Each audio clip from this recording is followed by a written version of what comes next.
तो आज की इस वीडियो में बात करने वाला हूँ सर्पिलम के बारे में। कि सर्पिलम को असेंबल कैसे करते हैं, किस तरह से उसको यूज करना है, उसके क्या क्या पार्ट्स होते हैं, इन सब के बारे में आज मैं बताने वाला हूँ। तो मेरे पास है दो सर्पिलम, GL50 एंड GL। ये है मेरे पास GL50 जो कि वेलॉक्स GL50 है और JKT सन्स कंपनी के द्वारा बनाया गया हुआ है। और ये मेरे पास GL7, ठीक है, दोनों एक ही कंपनी की है, JKT सन्स कंपनी के द्वारा बनाया गया हुआ है।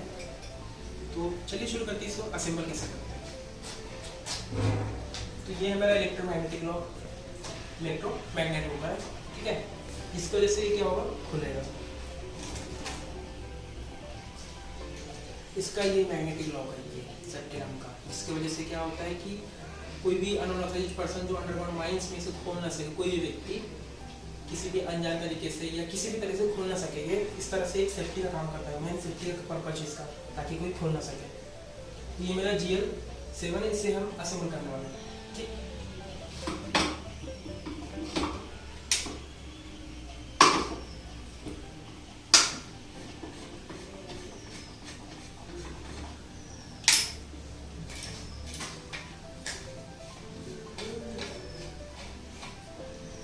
ये है इसका ऑयल वेजर, ठीक है। ये है ग्लास रिटेनर की है, ठीक।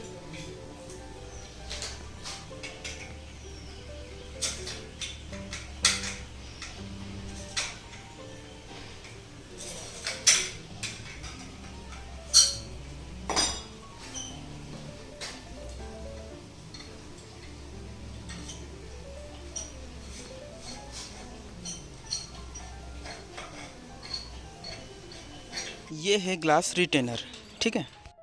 और इसमें ये एस्बेस्टॉस की पैकिंग रिंग लगी हुई है, ठीक। ये एक फिलामेंट है जिसकी वजह से ये रिलेटिंग सिस्टम होता है ना इसमें, तो इंटरनल रिलेटिंग करने के लिए इसमें ये फिलामेंट लगा हुआ है, एक तार, ठीक है। जिसकी वजह से क्या होता है कि अगर हमारा सेप्टिलम अरोमाइस में अगर कुछ भी जाता है तो हम जो इसमें जो सिस्टम है इंटरनल रिलेटर का, तो इसकी वजह से यहाँ जल जाता है, ठीक है।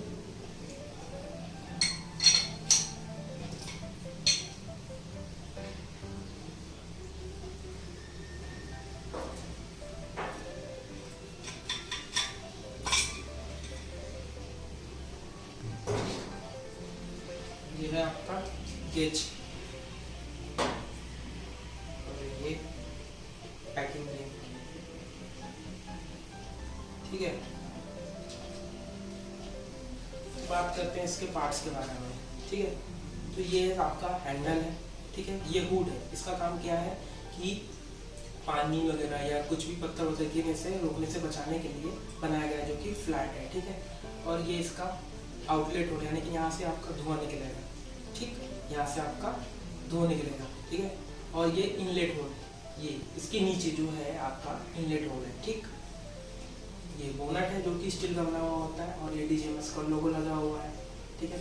और जो बोनट का जो भीतरी परत है आपका, ये वाला परत, ठीक है, ये परत आपका चिमनी का कार्य करेगा, ठीक। ये हो गए आपके 5 पिलर, ठीक है, जो कि 72 डिग्री पर होते हैं एक दूसरे से, ठीक। और ये है आपका मैग्नेटिक लॉक। और ये ग्लास रिटेनर रिंग के लिए जो चूड़ी दी गई हुई, थ्रेड दी हुई यहाँ पर, ग्लास रिटेनर रिंग फिट हो सके, ठीक है। ये जो फ्रेम है, ये जो आपका ये 5 पिलर है, ये आपका बॉटम एंड टॉप फ्रेम को जोड़ने का काम करता है, ठीक है। ये तो इसके पार्ट्स हो गए मोमेंट्स के, ठीक है। अब आते हैं ऑयल वेजर के बारे में। तो ये ऑयल वेजर है आपका, ऑयल वेजर, ठीक है, जो कि पीतल का बना हुआ होता है, ठीक है। और इसमें जो आपका ये जो दिया हुआ ये विक ट्यूब है या विक होल्डर हो सकती है इसको। और ये यहाँ पर आपका जो सेल लगते हैं ना, एवरेडी के सेल्स, ये 2 सेल रहेंगे आपके एवरेडी के, जिनका एक सिंगल सेल का जो वोल्ट होगा वो 1.5 वोल्ट होता है और दोनों का मिलाकर होगा आपका 3 वोल्ट, ठीक है। तो अगर आपका जो इसका जो वोल्ट है अगर 2.3 वोल्ट से कम होता है तो आपका जो इंटरनल रिलेटेड का जो सिस्टम है वह काम नहीं करेगा। तो हमें ध्यान रखना है कि इसका जो वोल्ट है 2.3 वोल्ट से कम नहीं होना चाहिए, ठीक। और ये एडजस्टिंग स्क्रू है वी को ऊपर नीचे करने के लिए, ठीक है। और यहाँ पर आपके सेल डलेंगे, 2 सेल डलेंगे आपके, ठीक। स्केल ये लगा हुआ है जिसमें आप देख सकते हैं कि इसमें 0.5 से 4 तक इसमें स्केल दिया हुआ है। 0.5 से 4 तक इसमें पैमाना दिया हुआ है मेजरमेंट करने के लिए। और ये इंटरनल रिलेटेड करने के लिए फिलामेंट्स लगा हुआ तार का। और इसमें जो पैकिंग रिंग हुई है एस्बेस्टॉस की पैकिंग रिंग है, ठीक है। तो जो एस्बेस्टॉस की जो पैकिंग रिंग होती है वह अज्वलनशील पदार्थ की, वो इसकी जो चौड़ाई आपकी होगी 5 mm की, मोटाई होगी इसकी 1.4 mm और चौड़ाई होगी आपकी इसकी 5 mm, ठीक। ये ध्यान रखिएगा। बात करते हैं ये कांच की, तो ये लिखा हुआ है इसमें बोरोसिल कंपनी का ये कांच है जो कि कलकत्ता में बनता है इसका, ठीक। कंपनी कलकत्ता में है और इसकी जो मोटाई है, इसकी जो मोटाई होगी वह 5 mm होगी, ठीक है। हाइट इसकी होगी 54 mm, ठीक। 54 mm इसकी हाइट होगी और इसका जो डाया है वह होगा 57 mm का, ठीक है। और इसका जो मैचिंग होता है वह कोलकाता में होता है, ठीक।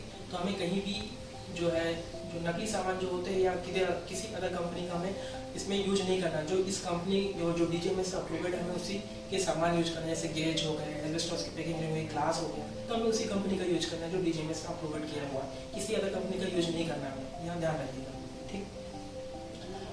बात करते हैं ये गेज के बारे में, तो ये है आपका इंटरनल गेज, ठीक, जिसकी हाइट होती है 4 इंच होती है और यहाँ कोनिकल शेप में होता है, ठीक है।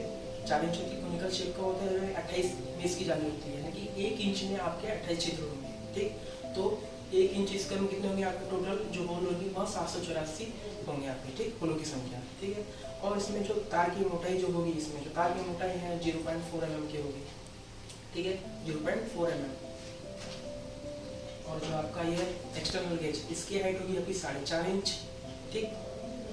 और यहाँ सिलेंड्रिकल शेप में होगा और यहाँ भी 28 में इसकी जाली है, ठीक है। इसके भी 1 इंच में 28 छेदी होंगे, ठीक। तो इस प्रकार से हमने आप दिखा दिए कि इसमें क्या क्या पार्ट्स होते हैं, क्या क्या और क्या क्या डिफरेंस है इसमें, ठीक। बात करते हैं अगर GL50 की, तो इसमें GL50 में आपका जो दिया गया सिस्टम है चार का सभी चीज़ इसमें सेम है, दोनों एक ही कंपनी के हैं, दोनों जो है आपके टॉप जो इसमें जो होगा आपका एयर जो है टॉप से घुसेगी आपको, ठीक है। टॉप फिट टाइप के ये एयर मेजरमेंट करने का काम करते हैं, ठीक है। और दोनों पीतल के बने हुए हैं, दोनों के भाग दिखता है। और इसमें डिफरेंस ये है GL50 और GL7 सिर्फ आपका स्केल का डिफरेंस है और ये इंटरनल रिलाइडर का सिस्टम है इसमें, बाकी दोनों चीज़ सेम ही होते हैं, ठीक है। 50% इसमें दोनों सेम है, बाकी जो डिफरेंस सिर्फ 2 ही चीज़ का है, इंटरनल रिलाइडर का और आपका स्केल का, बस इतना ही इसमें डिफरेंस है। इसको जलाएंगे तो अगर ये नॉर्मल फ्लेम पर जल रहा है, यानी कि लगभग 13 mm जो एक नॉर्मल फ्लेम होती है, तब हम उसको जलाएंगे ना, तो उस टाइम पर अगर इसका टेम्परेचर जो है ऑयल के जो बर्तन का टेम्परेचर 57 डिग्री सेंटीग्रेड से अधिक नहीं होना चाहिए, ठीक। भाग का इसका टेम्परेचर, ठीक है। और बोनट के जो मिड भाग है, बोनट का जो मिड भाग है, इसका टेम्परेचर 63 डिग्री सेंटीग्रेड से अधिक नहीं होना चाहिए। अगर इससे अधिक होगा तो आपको समझ जाइएगा आपकी जाली में खराब है या आपका कुछ गैस वगैरह जो है सही तरीके से आपका जो सर्कुलेट है वो सेफ नहीं है, वो बुरी कंडीशन में, खराब कंडीशन में, या इसमें कालिख लगे हुए और ये ब्लॉक हो गया वो, इस कारण से क्या हो सकता है कि आपका जो गैस जांच करना है ये सही तरीके से नहीं हो पाएगा, ठीक है। और इसका जो क्षेत्रफल होगा ना वो 90 सेंटीमीटर से कम नहीं होना चाहिए। और जो एक्सटर्नल गेज है इसका जो क्षेत्रफल 115 सेंटीमीटर से कम नहीं होना चाहिए। और दोनों जाली के जो बीच का जो डिफरेंस है आपका वो मिनिमम होता है 1.5 सेंटीमीटर, ठीक। दोनों जाली का जो बीच का डिफरेंस होगा वो 1.5 सेंटीमीटर होगा। और ये जो एक्सटर्नल गेज है और जो हुड है, एक्सटर्नल गेज और हुड के जो बीच की जो हाइट है वो करीब करीब 1 सेंटीमीटर होती है, उनके बीच की जो डिफरेंस 1 सेंटीमीटर तक होती है, ठीक है। अब बात करते हैं कि इसको अब फिट कैसे करते हैं। तो फिट करने के लिए सबसे पहले हम लेंगे ग्लास रिटेनर रिंग, ठीक है। ग्लास रिटेनर रिंग के बाद हम ले लेंगे पैकिंग रिंग, जो कि इसके अंदर लगी हुई है, तो निकल नहीं पाएगी, तो मैं इसे निकाल नहीं पाऊंगा, ठीक है। इसमें पहले से फिट हो गई है, तो ये ग्लास रिटेनर रिंग लेंगे पहले हम लोग, फिर इसके बाद पैकिंग रिंग लेंगे, ठीक है। क्यों लेंगे? ताकि एयर टाइट होना चाहिए सही तरीके से, ठीक है। ग्लास को इस तरह से उठाना है, ध्यान रखिएगा, इस तरह से उठाना है ग्लास को, ठीक है, इस तरह से रख दिया, ठीक है। और इसके बाद फिर से हमें पैकिंग रिंग रखना है जो कि इसमें चिपकी हुई है सही तरीके से, तो ये पैकिंग रिंग लगी हुई, ठीक है। ग्लास के ऊपर और नीचे हमें पैकिंग रिंग लगाना है, ध्यान रखिएगा, ठीक है, ताकि एयर टाइट हो सके। ये है आपका इंटरनल गेज पैकिंग रिंग के साथ, और ये है आपका एक्सटर्नल गेज, ठीक। ये हो गया फिट। अब लेना है आपको ये सेफ्टियर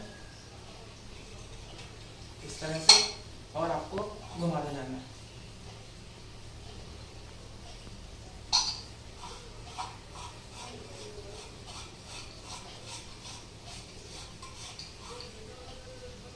ठीक है। इस तरह से इसको ग्लास रिटेनर रिंग से कसना है आपको, इस तरह से आप सेफ्टी लैम्प को असेंबल कर सकते हैं आसानी से।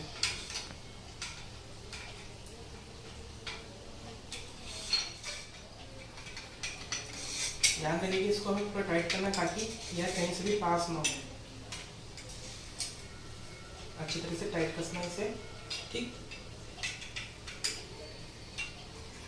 ठीक है। अभी पूरी तरीके से टाइट हो चुका है। अब इसे हम फिट कर देते हैं, ठीक है।